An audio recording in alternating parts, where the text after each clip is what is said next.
আসসালামু আলাইকুম, hello everyone. সন্ধ্যা নিউজে আপনাদের সকলকে স্বাগতম। সাথে আছি আমি টিএ মিডিয়ার পক্ষ থেকে, টিএ মিডিয়ার কো-এডিট।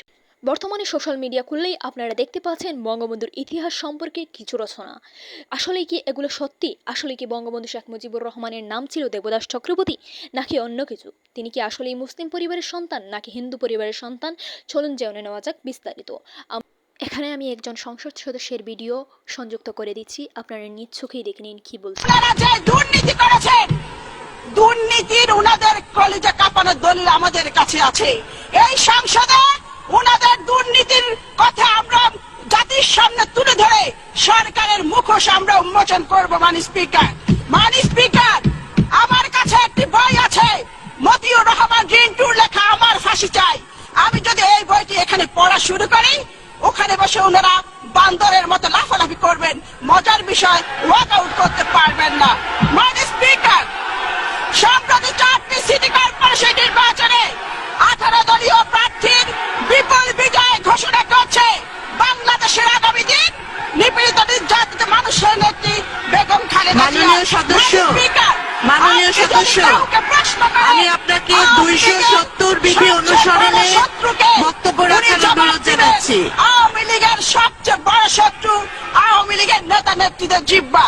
সংখ্যাগরিষ্ঠ মুসলমানের দেশ এই বাংলাদেশ। এটি বাংলাদেশের পার্লামেন্ট, এটি ভারতের পার্লামেন্ট নয়। গত 20 জুন একজন সংসদ সদস্য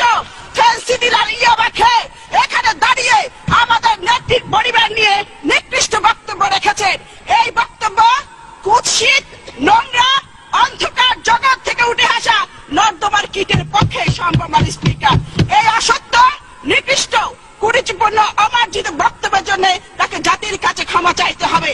মাননীয় স্পিকার, আমাদের নেত্রীর পরিবার নিয়ে এখানে নোংরা ইতিহাস পাঠ করা হয়েছে। আমি থুতু ছিটাই তার মুখে। তিনি সিদ্দিক সালিকের একটি বইয়ের কথা বলেছেন। আমি চ্যালেঞ্জ দিয়ে বলতে চাই, এই নামে কোনো বই নেই। উনার স্বপ্ন দোষ আছে, উনি এটি স্বপ্নে দেখেছেন। মাননীয় স্পিকার, এই বইয়ের লেখক এবং প্রকাশক উনার নেত্রী এই সংসদে বসে যিনি এমপিদেরকে নোট পাঠান অশালীন ভাষায়। মাননীয় সদস্য, আপনি বাজেটের উপর বলুন।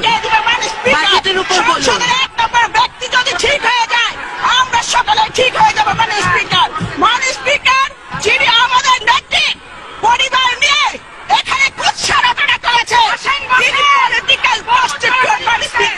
মাননীয় স্পিকার, কলকাতা সিভিল কোর্টের উকিল ছিল মিস্টার চণ্ডীদাস। তার এক মেয়ে ছিল যার নাম গরিবালা দাস। চণ্ডীদাসের সহকারী উকিল মিস্টার অরণ্য কুমার চক্রবর্তী চণ্ডীদাসের কলিকাতাস্থ বাসায় নিয়মিত যাতায়াত করত। সেই সুযোগে গরিবালার সাথে অরণ্য কুমার চক্রবর্তী অবৈধ সম্পর্ক গড়ে উঠে গরিবালা গর্ভবতী হয়ে পড়ে।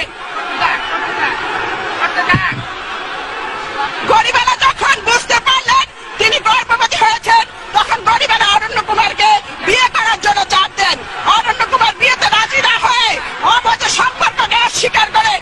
এদিকে চণ্ডীদাস বিষয়টি জানার জন্য চিন্তিত হয়ে পড়েন। এরই মধ্যে গরিবালা 12/12/1920 তারিখে একটি পুত্র সন্তানের জন্ম দেয়।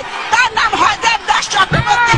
চণ্ডীদাস অরণ্য কুমারকে গরিবালাকে উঠিয়ে নিতে চাপ দিতে থাকে, কিন্তু অরণ্য কুমার রাজি হন না। মাননীয় স্পিকার, এরই মধ্যে দেবদাসের বয়স 2 বছরের উন্নতি হয়।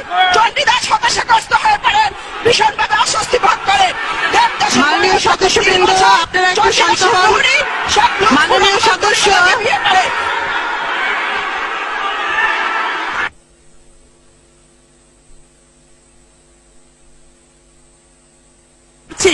মাননীয় সদস্য, আমি আপনার দৃষ্টি আকর্ষণ করছি। মাননীয় সদস্যবৃন্দ, আপনারা বসুন। বসুন, সবাই বসুন। বসুন। মাননীয় সদস্য, আমি আপনার দৃষ্টি আকর্ষণ করছি। মাননীয় সদস্য, আপনি 270 বিধি অনুসরণে বাজেটের উপর বক্তব্য দিন। মাননীয় সদস্য, ওনাকে মাইক দিন। ধন্যবাদ। মাননীয় স্পিকার, আপনি আমাকে বাজেটের উপর বক্তৃতা দিতে বলেছেন, কিন্তু গত 20 তারিখে যে বক্তৃতা দেওয়া হয়েছে, আমি আপনার কাছে প্রশ্ন রাখতে চাই, এটা কি বাজেট বক্তৃতা ছিল? আপনি মাননীয় স্পিকার, আমি এখানে বক্তব্য দিব, আমি শুধু পাল্টা জবাব দিব।